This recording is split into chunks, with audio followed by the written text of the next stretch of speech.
জীবন চলার পথে অনেক সময় অনেক পরিস্থিতি হেসে উত্তর দিয়ে চলে যেতে হবে। কিছু পরিস্থিতিতে জবাব দেওয়ার মতো শব্দ থাকার পরও মুখে নীরবতাকে আপন করে নিতে হবে।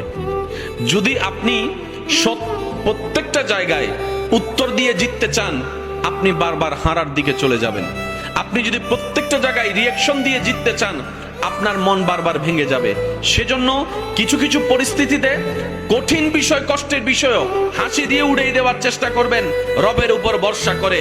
কিছু কিছু জায়গায় পেট ঝগড়া না লাগার জন্য নীরবতাকে সামাল দিয়ে নীরবতাকে আপনি আপন করে নেবেন।